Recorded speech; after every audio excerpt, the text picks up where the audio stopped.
البيت مثابة للناس وأمنا واتخذوا من مقام إبراهيم مصلى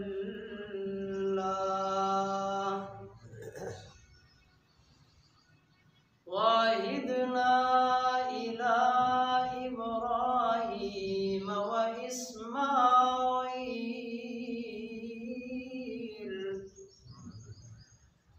أن طهر بيتي للطائفين والعاكفين والركع السجود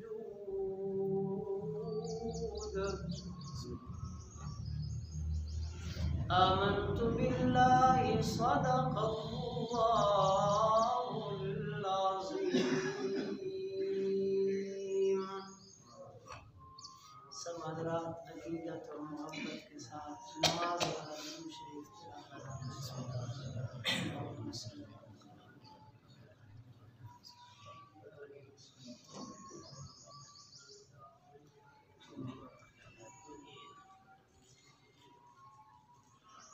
انتہائی واجب الاحترام سامعین مکرم، برادران اسلام، عزیز دوستوں اور ساتھیوں، تمام مسلمانوں کے علم میں یہ بات ہے کہ ایام عید الاضحیٰ، ایام قربانی آہستہ آہستہ رفتہ رفتہ قریب آ رہے ہیں،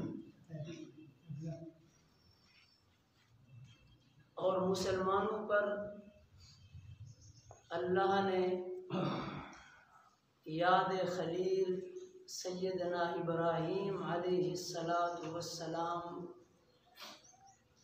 منانا اور ان کی یاد کو اختیار کرنا، ان کے افعال کو وجود میں لا کر اللہ کی بارگاہ میں اللہ کی خوشنودی حاصل کرنا مسلمانوں پر واجب کیا ہے۔ میں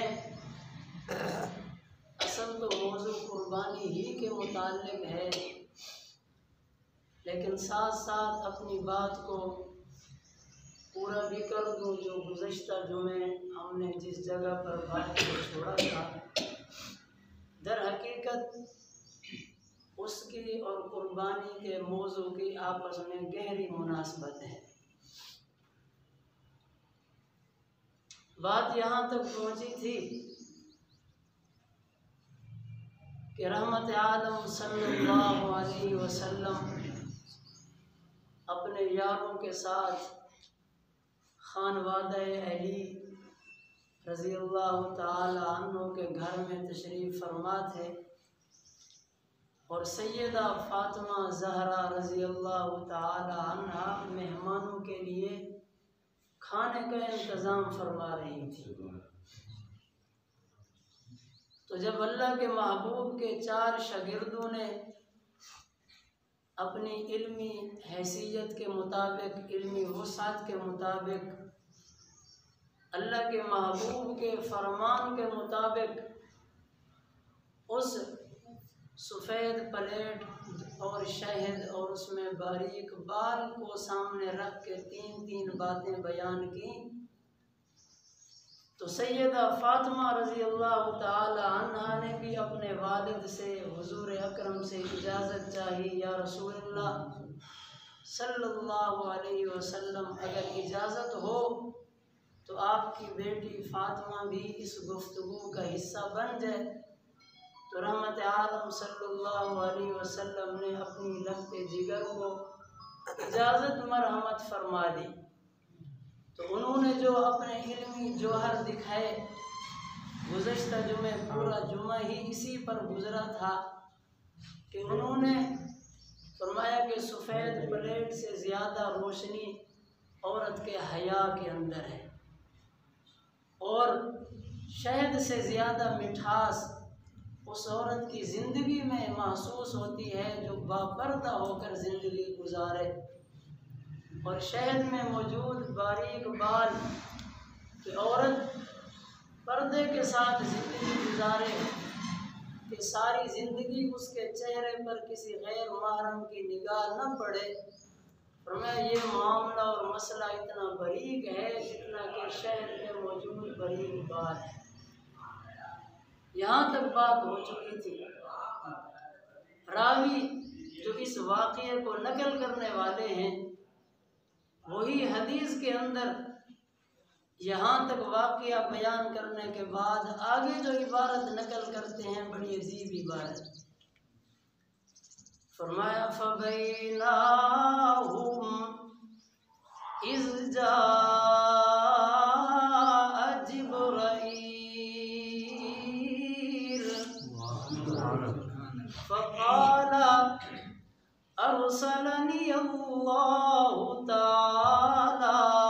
لَمَّا سَمِعَ مَقَالَتَكُمْ رحمت للعالمین۔ محمد عربی صلی اللہ علیہ وسلم اپنے شاگردوں کے ساتھ خانوادہ علی میں حضرت علی کی مہمان نوازی سے لطف اندوز بھی ہو رہے تھے اور اپنے اپنے علم کے مطابق علمی جوہر بھی دکھا رہے تھے۔ سیدہ فاطمہ رضی اللہ تعالی عنہا کی بات جو ہی ختم ہوئی اسی حال میں کہ آسمانوں سے جبریل امین بھی نازل ہوئے اور اس مجلس کا حصہ بنے، اور جو عجیب بات ارشاد فرمائی کہ ارسلنی اللہ تعالی لما سمع مقالتکم، اللہ کے محبوب میں اپنی مرضی اور منشا کے مطابق تو آسمانوں سے زمین پر نہیں آیا بلکہ مجھے میرے اللہ نے بھیجا ہے تمہاری ساری گفتگو کو سننے کے بعد، اور مجھے بھی حکم دیا ہے اس بات کا کہ جبریل تو بھی جا کر ان 3 چیزوں کو سامنے رکھ کر ابو بکر کی اتباع میں، عمر عثمان و علی کی اتباع میں، فاطمہ زہرا کی اتباع میں تو بھی اللہ کے محبوب کے سامنے 3 چیزیں بیان کر۔ رحمت عالم صلی اللہ علیہ وسلم بڑے خوش ہوئے کہ اللہ کی ہم پر خاص شفقت اور رحمت والی نگاہ ابھی بھی متوجہ ہے۔ رحمت عالم صلی اللہ علیہ وسلم نے فرمایا جبرائیل تیرا تو علم ہم سب سے زیادہ ہے، یعنی خلفائے راشدین اور فاطمہ کی بنسبت جبرائیل کا علم تو زیادہ تھا، لیکن اللہ کے محبوب کی بنسبت جبرائیل کا علم زیادہ نہیں بلکہ کم تھا۔ رحمت عالم صلی اللہ علیہ وسلم نے فرمایا جبرائیل تو پھر اپنے علم کے مطابق 3 چیزیں بیان کرنا۔ جبریل امین نے بڑی عجیب بات ارشاد فرمائی، فرمانے لگے اللہ کے محبوب یہ آپ کے سامنے جو سفید روشن چمکدار سفید پلیٹ موجود ہے، میں جبرائیل اس پلیٹ کی سفیدی کے متعلق یہ بات عرض کرتا ہوں کہ اللہ کے محبوب اس پلیٹ کے اندر کہاں وہ چمک ہے، کہاں وہ روشنی ہے، کہاں وہ سفیدی ہے، جو روشنی اور چمک اس اسلام کے اندر ہے جو اللہ نے آپ کو مذہب عطا کر کے بھیجا ہے۔ تو اسلام سے بڑھ کر کوئی روشن چیز نہیں، کوئی چمکدار چیز نہیں ہے۔ تو جبریل امین نے فرمایا یہ پلیٹ کی روشنی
رضی اللہ تعالی عنہ کو اہل مکہ نے پکڑا،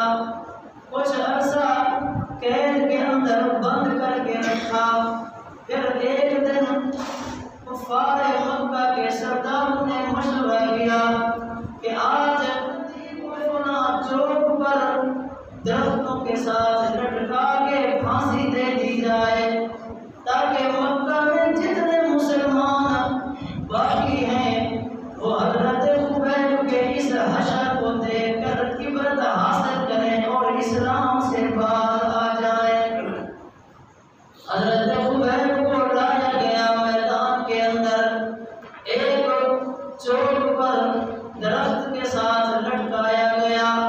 پھر یوں نہیں کہ بس گردن پر تلوار چلا دی جائے تو فوراً ہی روح بدن سے جدا ہو جائے، اتنا تو تکلیف نہیں ہوگی نا، لیکن کفار نے عجیب ترتیب بنائی۔ حضرت خبیب کو لٹکا دیا، سامنے 10 تیر اندازوں کو بٹھا دیا جنہوں نے اپنی کمانوں کے اندر تیر سنبھال لیے، اور ان کو یہ ہدایت کی گئی حضرت خبیب سے چوری چوری کہ تم نے تیر خبیب کو نہیں مارنا بلکہ اس کے دائیں بائیں سے تیر گزارنے ہیں، تاکہ وہ ڈر کر اسلام کو چھوڑ دے اور محمد عربی کا ساتھ چھوڑ دے۔ اب ان تیر اندازوں نے یہی مرحلہ شروع کیا، ہر ایک نے اپنے اپنے فن کے جواہر دکھائے، لیکن اللہ کے محبوب کا شاگرد تھا نا، اسلام دل کے اندر رچ بس چکا تھا، اسلام کی مٹھاس انہیں محسوس ہو رہی تھی۔ جب وہ تیر انداز اپنے تیروں سے فارغ ہوئے تو حضرت خبیب سے پوچھنے لگے کیا ارادہ ہے، اسلام میں کچھ نرمی آئی ہے یا نہیں، ارادے میں کچھ تبدیلی کا سوچا ہے یا نہیں۔ حضرت خبیب نے عجب انداز میں جواب دیا، فرمایا فلست ابالی حین اقتل مسلما علی ای جنب کان للہ مصرعی وذلک فی ذات الالہ وان یشاء یبارک فی اوصال شلب ممزعی۔ حضرت خبیب فرمانے لگے او بدبختو، تم تیر سے مجھے ڈرا کر اسلام سے ہٹانا چاہتے ہو نا، سنو پھر خبیب کی بات، میں تو یہ چاہتا ہوں کہ مجھے تو نہیں پتا میری شہادت کے بعد میری میت اور لاش کو تم دہی پہلو پر گراؤ گے یا میں پہلو پر گراؤ گے، مجھے یہ بھی معلوم نہیں کہ میری لاش کو صحیح سالم میرے ورثاء کے سپرد کرو گے یا میرے ناک کان ہاتھ کاٹ کے پھر سپرد کرو گے، الغرض تم جو بھی میرے ساتھ حرکتیں کرو، جو بھی حشر کرو، حین اقتل مسلما، لیکن جب میں اسلام کے مطابق اپنے رب کے حضور اپنی گردن پیش کر رہا ہوں تو ان چیزوں کی مجھے کوئی پرواہ نہیں، تمہارا ڈرانا بھی فضول ہے۔ تو جبریل امین نے یہ آ کر عرض کی اللہ کے محبوب، جس کو اسلام کے مطابق روشنی میں زندگی گزارنا نصیب ہو جائے، اس کو شہد کھانے میں اتنا مزہ نہیں آتا جتنا اسلام کی روشنی میں زندگی گزارنے میں مزہ آتا ہے۔ پھر اس کے لیے ساری ساری رات مصلی پہ کھڑے ہو کر قرآن پاک کو ختم کرنا بھی آسان ہو جاتا ہے، اور ساری ساری رات صرف 2 رکعتوں کے اندر گزارنا بھی بڑی آسان ہوتی ہے، اس لیے کہ ایمان کی حلاوت انہیں نصیب ہو جاتی ہے۔ جبریل امین نے عرض کی اللہ کے معبود کو اس باریک بال موجود ہے۔ میں جبرائیل اپنے علم کے مطابق یہ بات کرتا ہوں کہ اللہ کسی کو اسلام کی دولت سے نواز دے اور پھر اسلام کی حلاوت بھی اسے نصیب ہو جائے، پھر وہ وقتاً فوقتاً لمحہ بلمحہ گائے بگائے اسلام کے اندر ترقی کرتا رہے، بریک نہ لگے، واپس نہ آ جائے۔ نماز شروع کی تو اب تہجد کا بھی اہتمام کرے، نہ یہ کہ فرضوں سے چھٹی ہو جائے۔ تو یہ اسلام کے اندر آہستہ آہستہ آگے ترقی کرتے رہنا اتنا مشکل معاملہ اور باریک ہے جتنا یہ بات باریک ہے۔ الہ العالمین نے قرآن پاک کے اندر حضرت ابراہیم علیہ السلام کے متعلق جو لفظ استعمال کیا، فرمایا انا اول المسلمین، کہ ابراہیم وہ شخص ہے جو سب سے پہلا مسلمان ہے، یعنی شرک کے بعد سب سے پہلا موحد اور سب سے پہلا توحید کی دعوت دینے والا وہ حضرت ابراہیم علیہ السلام ہے۔ تو یہ میں عرض کر رہا تھا کہ اسلام بہت بڑی دولت ہے اور نعمت عظمی ہے، ہمیں اس پر شکر ادا کرنا چاہیے۔ اور پھر اسلام ایک نظام حیات ہے، یہ صرف اسلام اس چیز کا نام نہیں ہے کہ بس 8 دن جمعہ پڑھ لیا، دن میں 5 نمازیں پڑھ لی، بس ہاتھ میں تسبیح رکھ لی، چہرے پر داڑھی سجا لی اور اسی پر پھر خوش ہو جائیں کہ جی ہم تو مسلمان ہیں۔ اسلام کے بے شمار تقاضے ہیں، اور مسلم عربی کا لفظ ہے۔ مسلم عربی میں اس کو کہتے ہیں جو اپنا سب کچھ قربان کر کے اپنے آپ کو رب کے سپرد کر دے کہ یا رب اب تیری خواہش کیا ہے، تیری چاہت